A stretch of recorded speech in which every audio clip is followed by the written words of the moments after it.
रात को जेठानी के कमरे से चिल्लाने की अजीब अजीब आवाजें आती थीं। इस तरह की आवाज सुनकर मेरे अंदर की भावनाएं उमड़ने लगती थीं। फिर एक दिन मैं उनके कमरे की खिड़की के पास जाकर देखा। उस वक्त जो मंजर मैंने जेठानी के कमरे में देखा था, उससे मेरे पैरों तले से जमीन निकल गई थी। अब उस मंजर को मैं भुला नहीं पा रही थी। मेरे जहन में वह मंजर पूरी तरह से घुल चुका था। ये सब कुछ देखकर अब मुझे अपने जज्बातों पर काबू रखना मुश्किल होने लगा था। तभी मैंने एक फैसला कर लिया। उस दिन जब जेठानी अपने मायके गई हुई थी, तब रात को मैं जेठानी के कपड़े पहनकर जेठ के कमरे में सो गई। जब आधी रात हुई, तो जेठ ने मुझे जेठानी समझकर पूरी रात। मेरा नाम जूली है और मैं देखने में बहुत ही सुंदर हूँ। मैं एक मिडिल क्लास फैमिली से ताल्लुक रखती हूँ। मैं एक ऐसे गांव की रहने वाली थी जहां की औरतें अपने और पति के बीच की घटना को खुलकर बता दिया करती थीं। उस वक्त मेरी उम्र 18 साल थी। जब अपने मोहल्ले की औरतों की बातें मैं सुनती थी, तो मुझे बहुत ही अजीब लगता था। मैं सोचने लगती कि ये औरतें आखिर अपने और पति के बीच की होने वाले घटना को इतनी खुल के क्योंकि बता देती है। जब मैं ऐसी बातें सुनती तो मैं वहां से हट जाया करती थी, क्योंकि उनकी बातें बहुत ही अजीब होती थीं। मेरे घर में हम 4 ही लोग थे। मैं, मेरे मम्मी-पापा और मेरे बड़े भैया। मेरे भैया की शादी अभी 1 साल पहले ही हुआ था। मेरी भाभी भी बहुत ही अच्छी थी, लेकिन मैं उन्हें कभी खुलकर बात करते हुए नहीं देखती थी, जैसे कि बाकी औरतें अपने बारे में बात करती थीं। मैं एक पढ़ी-लिखी लड़की थी, इसलिए मैं समझती थी कि ऐसी बातें खुलकर नहीं की जाती। ये तो सभी पति-पत्नी के बीच में होता है, फिर क्या ज़रूरत है ऐसे बातें करने की? इसी तरह 1 साल और गुजर गए। फिर मेरी शादी के लिए पापा ने एक लड़का पसंद कर लिए, जो वो भी गांव का ही रहने वाला था। उस लड़के का नाम राजीव था। वह 2 भाई था, जिसमें से राजीव छोटा था। राजीव के बड़े भाई का नाम मुकेश था और उसकी शादी 5 साल पहले ही हुआ था। राजीव के पिता नहीं थे, सिर्फ उसकी माँ ही थी, जो अपने दोनों बेटे को खूब लाड प्यार से पाल पोस कर बड़ा किया। राजीव के बड़े भैया ज्यादा पढ़ा नहीं था, इसलिए वो खेती बाड़ी ही करते थे। लेकिन राजीव एक पढ़ा लिखा आदमी था और वो शहर में एक कंपनी में नौकरी करता था। मेरे पापा बिना मुझे कुछ बताए मेरी शादी राजीव से तय कर दिए। उस वक्त मेरे मन कई सवाल आ रहे थे। मैं लड़के को देखे बिना शादी नहीं करना चाहती थी, लेकिन पापा ने इस बात से सख्त मना कर दिए और 1 महीने के बाद ही मेरी शादी राजीव से करा दिए। शादी होने तक भी मैं अपने पति को नहीं देख पाई थी। इसी वजह से मैं बहुत घबराई हुई थी। मेरे ससुराल में ईंट का बना हुआ पुराना घर था, जिसमें घर के बीच एक आंगन भी था। वह घर 4 कमरे का सेट था, जिसमें सिर्फ एक ही बाथरूम था, जिसे घर के सारे लोग उपयोग करते थे। खैर, अब मेरी शादी हो चुकी थी, इसलिए मुझे अब इसी घर में ही रहना था। किसी तरह पूरा दिन गुजर गया और अब रात हो गई थी। आज मेरी शादी की पहली रात थी और मैं कमरे में बैठी अपने पति राजीव का इंतजार कर रही थी। थोड़े ही देर बाद मेरे पति कमरे में आए। मैंने देखा कि उनके हाथ में दूध का एक ग्लास भी था। उस वक्त मैं पहली बार अपने पति को देखा था, जिसे देखकर मैं एकदम से सदमे में चली गई। वह देखने में कोई खास नहीं था और शरीर से भी पतला दुबला था। वह देखने में ही काफी कमजोर लग रहा था। ये सब देखकर मैं बिल्कुल हैरान थी। फिर मैं सोचने लगी कि हो सकता है शादी के बाद ये अच्छे हो जाएं, क्योंकि बहुत सारे मर्द शादी के बाद सेहतमंद हो जाते हैं। उस वक्त तो मैं इन सब बातों को झटक दिया, क्योंकि आज मेरी सुहाग रात थी, जिसे मैं एक यादगार बनाना चाहती थी। राजीव मेरे पास आकर बैठ गए और कहने लगे, जूली, तुम बहुत ही प्यारी हो। तुम जैसी पत्नी पाना मेरी ख्वाहिश थी, जो आज पूरा हो गया है। राजीव दूध का ग्लास मुझे देते हुए कहा कि इसे पी लो। मैंने कहा, मैं आपकी पत्नी हूं और पहले मैं कैसे पी सकती हूँ, इसलिए पहले आप पीजिए। फिर उस ग्लास में से थोड़ा दूध राजीव पिए और बाकी का मैं पी गई। मैं उनके इस व्यवहार से बहुत खुश थी। मुझे उस वक्त राजीव का रवैया बहुत ही अच्छा लगा था। फिर राजीव ने मेरा हाथ पकड़कर मुझे अपने बाहों में कस लिया। मैं अभी जैसे ही तैयार हुई थी, वैसे ही राजीव मुझसे दूर हट गए और फिर करवट बदल कर सो गए। उसका यह रवैया देखकर मुझे बहुत अजीब लगा। भला आज हमारी शादी की पहली रात थी, जिसे मैं यादगार बनाना चाहती थी, लेकिन वो सारे सपने पल भर में टूट कर बिखर गए थे। कुछ देर बाद मैंने देखा कि वह गहरी नींद में सो गया है। उस वक्त तो मैं अपने आप को शांत किया, लेकिन फिर भी बिस्तर पर करवट बदलती रही। न जाने रात का वह कौन सा पहर था जब मेरी आंख लग गई और मैं गहरी नींद में सो गई। जब मेरी आंख खुली तो देखा कि सुबह हो गए थे। मैं उठकर अपने कमरे से बाहर चली गई तो मैंने देखा कि मेरी जेठानी बर्तन धो रही थी। मैं बाथरूम फ्रेश होने के लिए चली गई। थोड़ी देर के बाद मैं बाहर आई और जेठानी के पास जाकर उसकी मदद करने लगी। मेरी जेठानी कहने लगी कि जूली आज की रात कैसी रही। खूब मजा आया ना? उसकी इस बात पर मैं चुप रह गई क्योंकि मुझे शर्म आ रही थी। हम दोनों काम के साथ ऐसे ही बातें कर रहे थे। तभी जेठानी की 2 साल के बेटे की रोने की आवाजें आने लगी। वह कहने लगी कि जूली जरा इसे धो दो, मैं अपने बेटे को देखकर आती हूँ। इतना कहकर वह अपने बेटे को देखने कमरे में चली गई। मैं बर्तन धोने के बाद किचन में चली गई जहां मेरी सास सब्जियां काट रही थी। मुझे देखते ही कहने लगी कि बहू आ जाओ, मैंने सब्जी काट दी है, तुम जरा सबके लिए चाय बना दो। थोड़ी ही देर में मैंने चाय बनाकर सबको दी। फिर जेठानी के साथ खाना बनाने लगी। धीरे धीरे इसी तरह 10 दिन गुजर गए। लेकिन रोज रात को मैं अपने पति से निराश ही हो जा रही थी। मैं उससे पूछती कि आखिर बात क्या है, तुम इस तरह तुरंत थक क्यों जाते हो? तो वो इसका कुछ जवाब नहीं देता और मुंह फेर कर सो जाता। मैं उस वक्त तड़प कर रह जाती और अपने जज्बातों पर काबू रखने की भरपूर कोशिश करती। फिर जैसे तैसे करके रात बिता लेती। ये मेरे लिए एक ऐसी घटना थी जिसे मैं किसी को बता भी नहीं सकती थी। अगले ही दिन मेरे पति अपने काम के लिए शहर जाने लगे।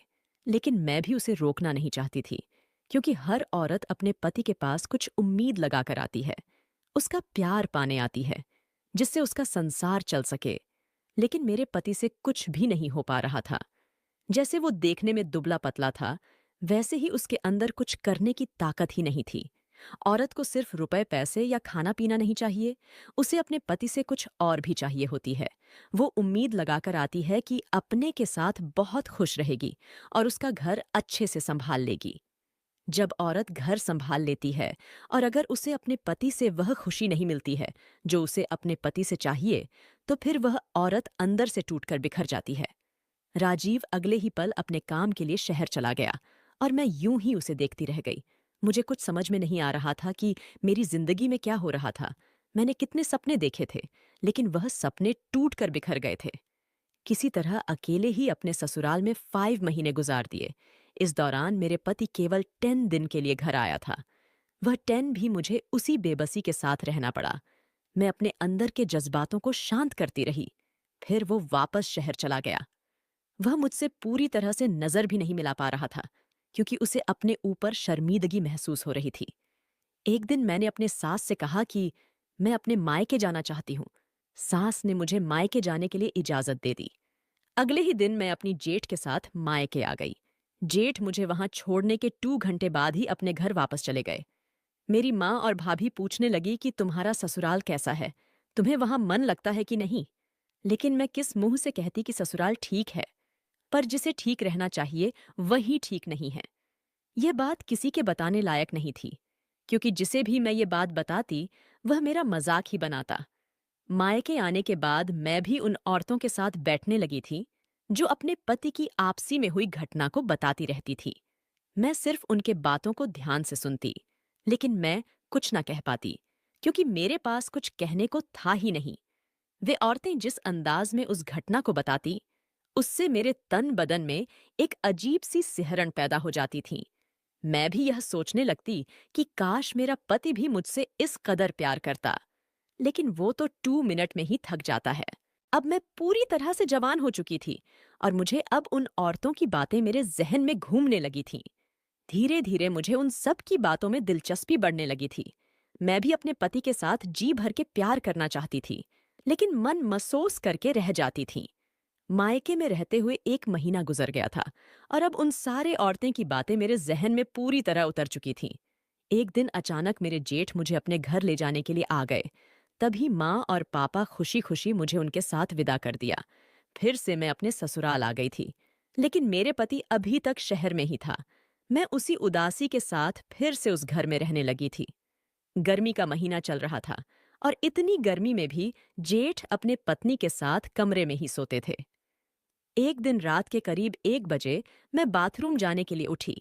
जैसे ही मैं अपने जेठ के कमरे के पास पहुंची, तो मुझे जेठानी की अजीब सी आवाजें सुनाई देने लगी। मैं समझ नहीं पा रही थी कि इतनी रात को जेठानी जी इस तरह से क्यों चिल्ला रही हैं। तभी मैं उनके कमरे की खिड़की के पास जाकर अंदर देखने लगी।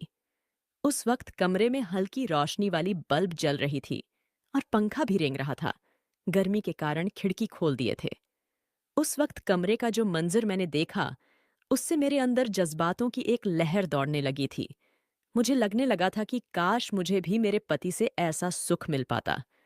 मैं अंदर से डरी हुई भी थी कि कहीं मुझे इस तरह से झांकते हुए कोई देख न ले। तभी मैं वहां से बाथरूम चली गई और वापस आकर अपने कमरे में लेट गई। उस वक्त नींद मेरी आंखों से कोसों दूर था। मैं अपने बिस्तर पर करवटें बदल रही थी और अपने आप को कोसे जा रही थी। धीरे धीरे इसी तरह मेरी शादी को 1 साल हो गए, लेकिन अभी तक मैं वह सुख से वंचित थी। एक रात वापस से वही मंजर मुझे देखने को मिला। आधी रात को जब मैं गर्मी की वजह से बाहर निकली, तो मुझे फिर से वही आवाजें सुनाई देने लगी। मैं वापस उसी खिड़की के पास जाकर खड़ा हो गई और अंदर का नजारा देखने लगी, जिसे देखकर मेरे अंदर के जज्बात भी भड़कने लगी। जब सुबह हुई तो मैंने देखा कि जेठानी लंगड़ा कर चल रही है। फिर मैंने पूछा कि जेठानी जी, क्या बात है? आपकी तबीयत ठीक नहीं है क्या? वह कहने लगी कि हाँ ठीक है, बस थोड़ा सा कमर में दर्द है, दवा लूंगी तो ठीक हो जाएगा। मैंने मजाक में ही कह दिया कि लगता है जेठ जी कुछ ज्यादा ही प्यार लुटा रहे हैं।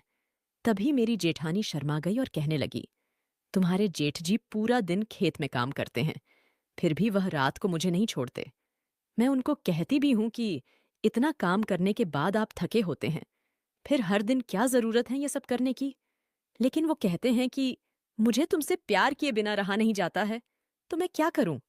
जेठानी की ऐसी बातें सुनकर कि काश मेरा पति भी इस कदर मोहब्बत करता, लेकिन जिस तरह से जेठ जी जेठानी जी को मोहब्बत करते थे, उससे तो उनको इतना दर्द होना आम बात थी। उसी दिन जेठानी जी के मायके से फोन आया। उनकी माँ की तबीयत ठीक नहीं थी, तो जेठानी जी को उनकी माँ वहां बुला रही थी। अगले दिन सुबह जेठानी जी अपने मायके जाने के लिए जेठ जी के साथ तैयार थी। फिर कुछ ही देर बाद वे सब चले गए। जाते जाते जेठानी जी मुझे कह गए कि तुम्हारे जेठ आज शाम को ही वापस लौट जाएंगे, तो तुम रात को उन्हें दूध गर्म करके दे दिया करना, क्योंकि मुझे अपनी माँ के लिए वहां 1 महीने रुकना पड़ेगा। मैंने जेठानी जी से कह दिया कि आप फिक्र ना करें, मैं उनका अच्छे से ख्याल रखूंगी। जब शाम हुई तो जेठ जी वापस घर आ गए। फिर रात का खाना खाने के बाद सभी अपने कमरे में चले गए। मैंने दूध गर्म किया और जेठ जी को देने उनके कमरे में चली गई। वहां मैंने देखा कि कमरे में हल्की रोशनी वाली बल्ब जल रही थी और जेठ जी अपने बिस्तर पर लेटे हुए थे। मैंने टेबल पर दूध का ग्लास रख दिया और वापस अपने कमरे में आ गई। लेकिन अब मेरे कदम लड़खड़ाने लगे थे। मेरे जहन में वो सब बातें और जेठ जी के कमरे का देखा हुआ मंजर मेरे आंखों के सामने आने लगा था। मैं ये सोचने लगी थी कि मेरा पति मुझे कभी इस कदर प्यार नहीं कर सकता, क्योंकि वो तो नपुंसक था। मैं कोई फैसला नहीं ले पा रही थी कि मैं क्या करूं। तभी मेरा ध्यान अपने जेठ के ऊपर जाकर टिक गया। मैंने सोचा कि जेठानी भी यहाँ नहीं है, तो क्यों ना उसके जगह पर मैं अपनी हाजिरी लगा दूं। फिर मैंने सोचा कि कहीं ये बात जेठ को पता चल गई तो वो मेरे बारे में क्या सोचेंगे। फिर मैंने बिना वक्त गंवाए जेठानी के कपड़े पहनकर जेठ जी के कमरे में जाकर सो गई। जब आधी रात हुई तो जेठ जी ने जेठानी समझकर मुझे। उस दौरान मेरा चेहरा जेठ जी को दिख गया। तभी वह घबराकर कुछ बोलने जा रहे थे, लेकिन मैंने उनके मुंह पर अपना हाथ रख दिया और उनसे कहा कि होने दीजिए, जो हो रहा है, क्योंकि आपका भाई आज तक मुझे कोई खुशी नहीं दे पाया है। मेरी बात जेठ जी को समझ आ गई और फिर वह दोबारा से तैयार हो गए। फिर 2 घंटे के बाद मैं वहां से उठकर अपने कमरे में आ गई। आज मैं बहुत खुश थी, क्योंकि सच्ची खुशी मुझे आज मिली थी। इस खुशी के लिए मैं कितने दिनों से तरस रही थी। पर दुख इस बात का था कि जो खुशी अपने पति से मिलनी चाहिए थी, वह खुशी मुझे अपने जेठ से मिली थी। अब जब तक जेठानी यहाँ नहीं थी, तब तक मैं अपने जेठ की सेवा कर रही थी। जेठ जी भी बहुत खुश रहते थे। इसी तरह अब हर रोज होने लगा था। लेकिन एक दिन जब मैं जेठ जी के कमरे से निकलकर अपने कमरे में जा रही थी, तब मुझे उनके कमरे से निकलते हुए मेरी सास ने देख लिया था। उस दिन के बाद वह मुझ कर नजर रखने लगी। उसी तरह अगले दिन भी मुझे सास ने जेठ के कमरे से निकलते हुए देख लिया। फिर वह मेरे पीछे पीछे मेरे कमरे में आ गई। वह कमरे में आते ही कहने लगी कि तुम इतनी रात को अपने जेठ के कमरे में क्या करने गई थी? मैं 2 दिन से देख रही हूं कि तुम आधी रात को मुकेश के कमरे से निकलती हो। ये सब अपने जेठ के साथ करते हुए तुम्हें शर्म नहीं आती? मैंने तो सोचा था कि तुम एक शरीफ घर की लड़की हो, लेकिन तुम तो बहुत बच्चल लड़की निकली। मेरी सास गुस्से में ये सब कह रही थीं। तभी मैंने कहा कि सासू माँ, अब बस कीजिए। आपका छोटा बेटा नपुंसक है, क्या आप ये नहीं जानती थी? फिर भी आपने उसकी शादी मुझसे करवा दी। क्यों? ताकि आपकी इज्जत बची रहे। कोई आपको ये ना कह सके कि आपका बेटा नपुंसक है। आपने सिर्फ अपने बारे में सोचा, लेकिन मेरा क्या, जो मैं शादी के बाद से अभी तक ऐसे ही पड़ी थी। एक औरत उतना ही बर्दाश्त कर सकती है जितना उसके पास बर्दाश्त करने की क्षमता होती है, लेकिन जब उसे विश्वास हो जाए कि उसे पूरा जीवन ऐसे ही तड़प तड़प कर गुजारनी है, तब वह इस तरह का रास्ता अपनाने लगती है। मेरी बात सुनकर सास एकदम से चुप हो गई। वह कहने लगी कि मुझे लगा कि आगे चलकर सब कुछ ठीक हो जाएगा। अब 2 दिन से मेरी और सास के बीच बातचीत नहीं हो रही थी। जब ये बात मेरी सास ने मेरे पति राजीव को बताया तो वह भी शर्म से कुछ कहने को तैयार ही नहीं था और फिर फोन काट दिया। अब ये सब मुझसे बर्दाश्त नहीं हो रहा था। तभी मैंने हमेशा के लिए अपने मायके जाने का फैसला कर लिया। अगले दिन सुबह मैंने अपना सामान पैक किया और मायके के लिए निकल गई। जब मायके पहुंचकर ये सारी बातें अपनी माँ और भाभी को बताई, तो उन्होंने फोन करके मेरी सास को बुरा भला कहने लगे। मैं अब एक बेबस और लाचार की तरह माँ के यहाँ रहने लगी, लेकिन मेरा दुख उन लोगों से देखा नहीं जा रहा था। फिर मेरे भैया और पापा मेरे लिए दूसरा रिश्ता देखना शुरू कर दिए। फिर कुछ दिन बाद ही एक अमित नाम के लड़के के साथ मेरा रिश्ता तय कर दिया। अमित की पहली शादी हो चुकी थी, लेकिन अब उसकी पत्नी इस दुनिया में नहीं थी, क्योंकि उसकी 6 महीने पहले ही एक दुर्घटना में मौत हो गई थी। 15 दिन के बाद ही मेरी शादी अमित से ही गई और मैं अपने नए ससुराल में आ गई। अमित देखने में बहुत ही अच्छा था। वह एक कंपनी में ऊंचे पद पर कार्यरत था। मेरे नए ससुराल में मेरी सास ससुर और एक छोटी ननद भी थी, जो बहुत ही प्यारी थी।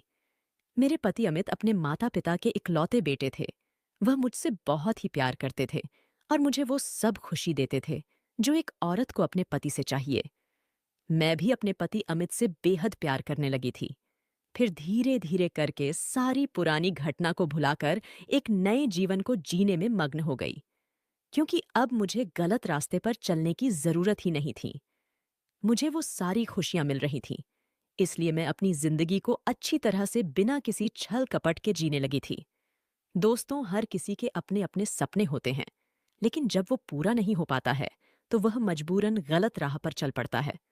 उसी तरह जब एक औरत अपने ससुराल जाती है तो वह अपने साथ बहुत सारे सपने और ख्वाहिशों को भी साथ ले जाती है, लेकिन जब उसके सपनों और ख्वाहिशों को पूरा नहीं किया जाता है तो इसी तरह वह दूसरे रास्ते पर चल पड़ती है।